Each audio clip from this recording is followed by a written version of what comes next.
As the prophet of esports, I rely on trustworthy and meaningful data every day.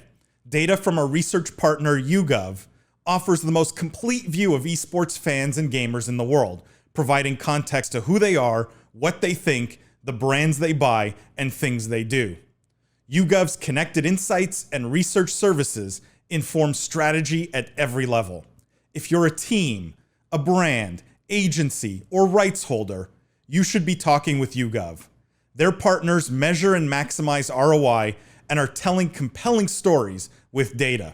Visit yougov.com/gaming-esports to learn more. I hate to do this to you guys, and Jeff, I know you're gonna roll your eyes, but there's two stories here. This is the Prophet Was Right week. There's two stories I think we have to do back to back. Well, Discovery has like Shark Week, so we might have to do a week like that. And this article was, I shook my head when I saw it. It said, Andbox rebrands to NYXL, announces New York City esports development plans. So what they're saying is Andbox has rebranded to NYXL, and they're going to develop New York City into the world capital of esports and gaming culture. It says they intend to invest a high 7-figure amount into New York City's gaming community over the next 12 months. And they also unveiled plans to build XL HQ, a company headquarters in Manhattan. Let me just, before I get your guys' thoughts, let me just catch up on the comments from the last topic, and then I want your thoughts on this. So, Starwise says, "Hey baby, I'm an Insta-lock chat rain." All right, guys, we getting into pickup lines for gaming dating. Starwise Hardware says, "Starwise, damn, I'm Arissa Main." All right, you guys can absolutely. I see a connection here already. And Stuart says, "See, Donatello is the best Teenage Mutant Ninja Turtle." Yes, see, it's all part of the Prophet Was Right week and the celebration of that whole week. Mrs. DeVos thought that was funny. And Starwise says, "How would you show off for Rust?" I don't know if survival games, you can show off your inventory, right? Your healthy inventory. Super important. Right? Lot of supplies. Everyone loves a medic, just say. So Andbox rebranding to NYXL, guys. I will just preface this by saying I said when they rebranded to Andbox that it was probably the dumbest brand in all of gaming and esports. It was probably the dumbest name in all of gaming and esports, which went along with the horrible business. But curious what you guys think of this rebranding and their New York City plans. Jeff, as the New Yorker, got to start with you. No, I'm excited to see what they do. They said a high 7-figure sum. That's, a decent sum of change, but it'll be interesting to see what they end up doing. Outside of the headquarters, I wonder if they'll kind of put together a LAN center, maybe an incubator, try to, increase the New York esports startup scene. I think that would be pretty exciting to see them do. I don't know if the article had any more details there. I agree with you that the rebranding probably was necessary because you were obviously correct about Andbox being just bizarre branding and name, never really generated any name recognition or sort of buzz. But yeah, without more details, it's a little bit hard to know what angle they're going to go on it. But I'm happy for the kind of New York esports scene to continue to grow. Boo. Sorry, Jeff. I got 2 points. I think high 7 figures is not going to be enough money. I think that if you want to dominate a region, it's incredibly expensive, and they're going to need 2 or 3 times that amount. And secondly, I think it's the wrong approach anyways, because anyone that thinks about esports as a regional or a location-specific endeavor is thinking about it fundamentally wrong. These aren't communities that were brought up. Apart from the LAN parties that we had in each other's basements growing up as a kid, that's about as regional or as in-person as it gets. Everything else, I think, is much more global. It's much more fluid. And by trying to restrict an audience or capture a local audience, I think you're going after the wrong audience, right? Like the people that will root for something in New York because they're in New York and that's in New York, those are the casual gamers that aren't going to be the hardcore fans or followers anyways. They might just be, passerbys, I think. The people that are in it from the beginning are going to we hear the term all the time with authenticity, and on the show we kind of gear more towards authority, but the two overlapping concepts being the fan is going to root for whatever team, company, esports initiative that they relate to, that they find compelling. And I think geography is the weakest argument you can make in that spectrum of branding and activations. I'm not sure I agree with that. I mean, what would be like? I kind of like the idea. If you're starting from zero, I don't think like a brand that already has a brand, like a face or something like that, it makes any sense to restrict that to a geography because it already has millions of fans, throughout the globe, and it would be silly to sort of make those people feel alienated by saying, "Hey, we're now the LA face." We're just going to geogate. But if you're starting from nothing, you kind of have to you can only eat an elephant one bite at a time, right? You have to kind of start somewhere, and geography is actually in my mind probably not a terrible place to start. Like, how else would you start? You want to throw out day one of maybe the 2 or 3 biggest advantages of your business and just be like, yeah, we don't need that, right? It makes no sense. It makes no sense. It's small-minded thinking that was forced upon them by Activision Blizzard's failed leagues, right? It's literally that. You had a failed management team marketing a failed product to failed management teams of esports, failed management teams of esports teams. The whole chain was broken. Didn't mean any of the underlying ideas were good. It means the underlying ideas were all bad. This was such a great opportunity. That's what frustrates me here, right?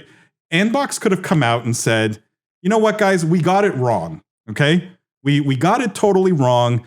We didn't sell a single Andbox sweater because no one knows what an Andbox is. We got it wrong. Activision Blizzard forced us to be New York, but we want to make esports big. We're going to have a headquarters in New York, but we want to build this incredible global brand. And here's the new global brand, the Excelsior or whatever, right? There was an opportunity to pivot here and have a bigger play. They have new investors, right? They have this underlying momentum that would have allowed them to make a positive change and a positive pivot. Instead, they've gone back to the thing they failed, then they pivoted, they failed again, and they're like, maybe we try that first thing we failed at again, right? It's odd. It's odd. I don't get it.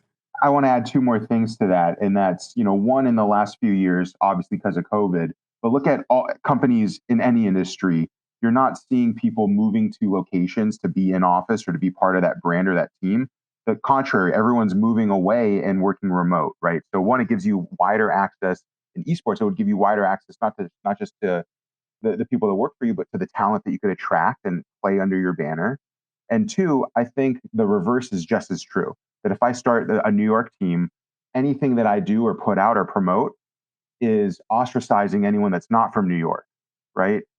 Where I don't know, you could have people in other regions in the United States that might want to root for the Atlanta FaZe, or they might want to root for Chicago Huntsmen, but don't because they're not from that city. Maybe they feel compelled to root for, I don't know, any other team. So I just feel like it's an unnecessary restriction, both on physical ability to access and recruit talent to play for you, as well as to access a wider fan base. I think the second argument has a lot more holes in it because traditional sports, it's easy to root for the Yankees, but these are just coming to me and I'm spewing them out. So take. I think Greg brings up a good point about maybe one of the reasons why they failed. The fact that all their players were Korean, so nobody related to them. I think about that's like saying hey, Alabama football shouldn't be called Alabama football. It should be metaverse football, because then only people from Alabama are going to want to root for them. Why are we tying it to university? Why don't we just have these universities just call themselves whatever? I think that people want to relate to commonality, and geography is they're all from somewhere. We all live somewhere. So I don't think it's a terrible thing to anchor your brand in a region, particularly one as big, diverse, and important as New York City. I think it's just they failed because they were in the wrong leagues, clearly, and they didn't do a good job building the brand. But I don't necessarily think geographic other than that, are other than the product and the marketing were terrible. But other than those things, I'm not trying to be the defender of them. I just don't think that geographic-based teams are something that we should immediately say, like, hey, this doesn't work for esports. It's just not the right play. Like, I don't necessarily believe that. It's you're starting off by cutting one leg off. Now, can you finish a race with one leg? You can, but literally everything else has to go right. But if you were you're starting a global brand from scratch. If you already have a global brand, it makes no sense to cut one leg off. What I think you're doing is you can either run the race with no legs, you can crawl, or you can have one leg. You'd probably rather have one leg. Because starting with the deep roots in one place is better than saying, hey, I'm just going to start a global brand. Like, of course, everyone would be like, well, if it was just as easy to build a global brand as it was to build a New York City-based brand, obviously everyone would build the global brand. But it's really hard to build a global enterprise, global brand. I think when your product's digital, I don't agree that it's harder to build. Right? Like when we put out an episode of the Business of Esports, right? I'm not thinking I don't want anyone in the UK to listen to this, right? Because we're a New York company, right? Like I don't want anyone in the UK to listen. Yes, you could maybe gate things by language, right? So you could say, okay, maybe they want to be a North American brand, or like why to one small, like even New York in the grand scheme of things is a relatively small market for a relatively small piece of the gaming pie, which is esports. It just doesn't make sense to me, especially when this company has failed completely from an execution perspective. Why make the race any harder, right? If they had this track record of like perfect execution, and I don't see anything novel here, right? There's nothing really new here. The headquarters is going to have a practice facility and an event venue. They're going to have content creators and live experiences.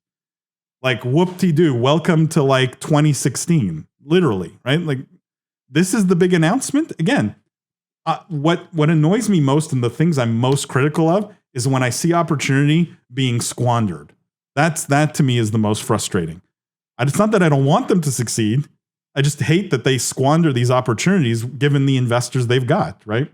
Didn't we criticize Guild Esports for something very similar not too long ago with the facility that they're building in the UK? Yeah. And we pretty much had this exact same argument, I think. And I mean, it's going to be interesting to compare the two of them against each other. But I think we've all been pretty consistent with how we've approached the physical facilities across the board. Agreed. I just want to read some of these comments. I'm falling behind. Sorry. Neil says, great story from 2017 about NYXL. I've heard this before. Yeah, it's great. It's Groundhog Day, esports Groundhog Day. Hardware Barbecue says, or worse, NFTs. I wouldn't be surprised if NFTs were like 6 slides in whatever pitch deck they put together to pitch this. It's that kind of deck. Stuart says exactly. The global Bulls fans of the 90s didn't follow them because they were local to Chicago.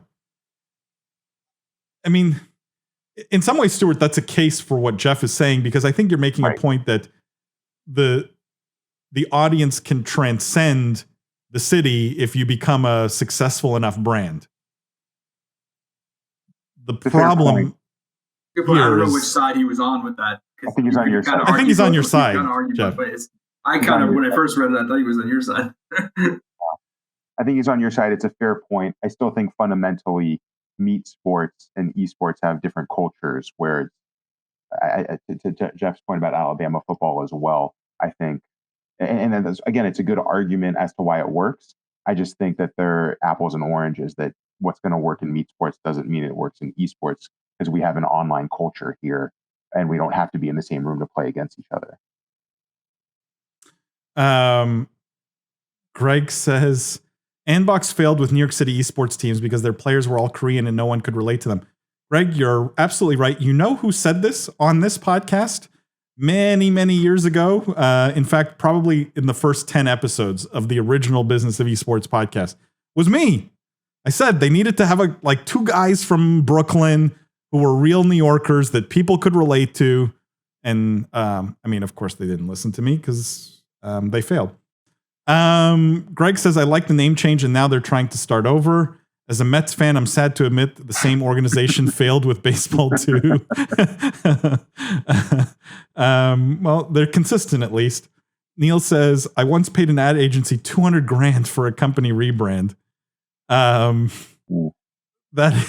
hopefully it was not from Andbox to NY, like to go back to the same brand, Neil, you were already using just 2 or 3 years ago. Hopefully it was a whole new rebrand, but that's steep. Wow. How much do you guys think they spent to go back to the exact same branding? They probably use Neil's agency. Yeah. Neil says, we went from being called World Gaming to World Gaming Network. What a novel recommendation. That's funny. You shouldn't be putting this stuff on the internet, man. This is permanent. Yeah. Guesses on what they spent? 5 times that. You think they spent $1 million for the? I actually think you're right. You're probably right. That's probably ballpark. To go back to the exact same branding, but they may sell a shirt now. I mean, the others were just so ugly, and the whole Andbox thing made no sense. Ardor Barbecue says maybe that Andbox is relabeled Ouya console. That I don't think would help them. Maybe slightly better than Andbox, but don't know if that will help them.